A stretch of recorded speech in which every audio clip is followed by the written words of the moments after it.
So anyway ఆయన నది river బేసిన్లో ఉంది అనే దాని మీద మీ రియాక్షన్ ఏంటి? వెంకటేష్ గారు నమస్తే. నమస్తే అండి. మిత్రులందరూ కూడా ధన్యవాదాలు. మనిషై పుట్టినవాడు 2 కాళ్ళు 2 చేతులు 1 తలకాయ ఉన్నవాడు. తలకాయ ఉంటే సరిపోదు, అందులో అది ఉండాలి. మాట్లాడండి.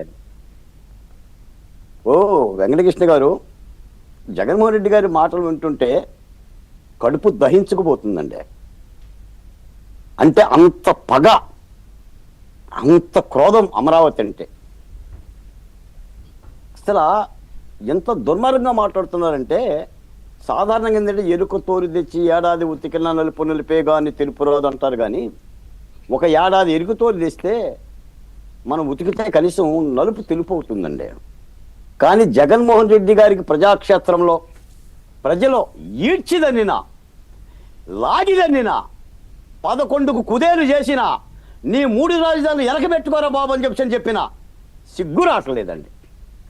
సిగ్గు రావట్లా. ఎక్కడో దిక్కుమాలిన దక్షిణాఫ్రికా అని చెప్పి నదీ గర్భంలో కట్టడాలు కడతారండి. తాడేపల్లి కొంప ఎక్కడుందండి? నదీ గర్భంలో ఉందా? అమరావతి రైతులు ఏడుస్తున్నారా? ఎంత దుర్మార్గమైన మాట అండి. దెయ్యాలు కూడా సిగ్గుపడతాయి కదా సార్ ఈ మాట వింటే. నీ 5 ఏళ్ల పరిపాలన కాలంలో అమరావతి రైతులు నవ్వారా, ఏడ్చారా? ఏడ్పించావా, నవ్వించావా? అసలు అమరావతి నామస్మరణ చేయడానికి అర్హత ఎక్కడుందండి జగన్మోహన్ రెడ్డి గారికి? ఎంత దుర్మార్గం అండి. కాంట్రాక్టర్ డబ్బులు ఎగ్గొట్టావు, అడ్వాన్స్ ఇవ్వమంటే ఇవ్వలేదు, పారిపోయారు, సీడ్ యాక్సెస్ రోడ్లు తవ్వావు, చెట్టుకు నీళ్ళు పోయినా, ఒక్క చెట్టుకు నీళ్ళు పోయినా అదే రాజధానిలో ఉన్నావు. చంద్రబాబు నాయుడు కట్టిన అసెంబ్లీలో ఉన్నావు, సచివాలయంలో ఉన్నావు, హైకోర్టులో ఉన్నావు, మళ్ళీ రాజధాని లేదు అని అంటున్నావు. తీసుకుంటుంది 7 గ్రామాల పరిధిలో 16,666 ఎకరాలు, మళ్ళీ 50,000 ఎకరాలు అంటున్నావు. అమరావతిలో ఏం జరగట్లేదు అంటున్నావు. అసలు నువ్వేం చేసావని అమరావతికి? ఏం పెట్టావని? అసలు ఇంత దుర్మార్గం అండి, ఇంత దుర్మార్గమా, ఇంత నీచాతి నీచమా? నేను ఆ మాట చెప్తాను సార్. సాధారణంగా కుటుంబంలో తండ్రి కొడుకును చూడకపోయినా, కొడుకు తండ్రి చూడకపోయినా పరస్పరం ఎదురుపడ్డప్పుడు సిగ్గుతో తలదించుకుంటాడండి కొడుకు. అరే ఏంట్రా మీ నాన్న వస్తుంటే వెళ్ళిపోతున్నావంటే, మా నాన్నకి నేను తోడుగా లేను అని మానవ బంధాల్లో ఆ బంధం ఉంటుందండి. అసలు అమరావతిలో ఈయన ఎట్లా నిలువ ఉంటున్నాడండి? అమరావతి తాడేపల్లి కొంపలో నువ్వు ఎలా నివాసం ఉంటున్నావు? నీ నాయకులు ఎలా పిలిపిస్తున్నారు కాబట్టి ఉంటున్నాడు. మరి సిగ్గైతే కాబట్టి ఉంటున్నారు సార్. అసలు అమరావతిలో నివాసం ఉండే అర్హత ఎక్కడుందండి ఈయనకి? సార్ వెంకటకృష్ణ గారు, ఇదే డిబేట్లలో బసవయ్య గారు కానీ, అప్పసాని గారు కానీ, నేను కానీ, మీరు కానీ ఎన్ని రేయంబగలు ఏడ్చామో. రాజధాని రైతుల కంటనీటికి కనీసమైన పరామర్శ దిక్కులేక ఒక దుర్మార్గమైన పరిపాలన చవిచూపి, అయినా ఒక మాట సార్, ప్రజాక్షేత్రంలో తీర్పు ఎవరు చెప్పాలండి? ప్రజలు చెప్తారు.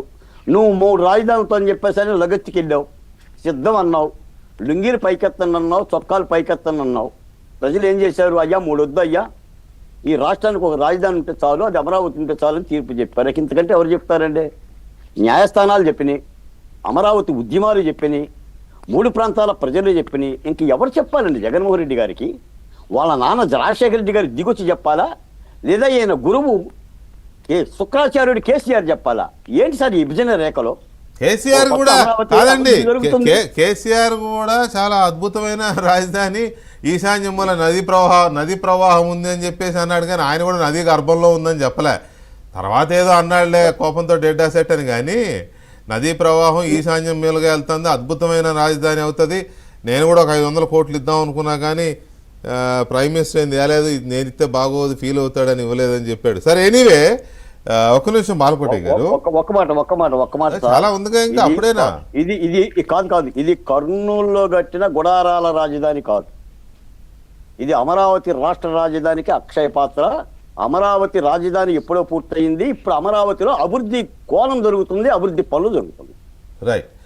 అప్సాని రాజేష్ గారు, జగన్మోహన్ రెడ్డి ఈ టైంలో ఈ కామెంట్ చేయడాన్ని కారణం ఏంటి? ముందుగా ప్యానెల్లో ఉన్న మిత్రులు అలాగే ఏబిఎన్ వీక్షకులు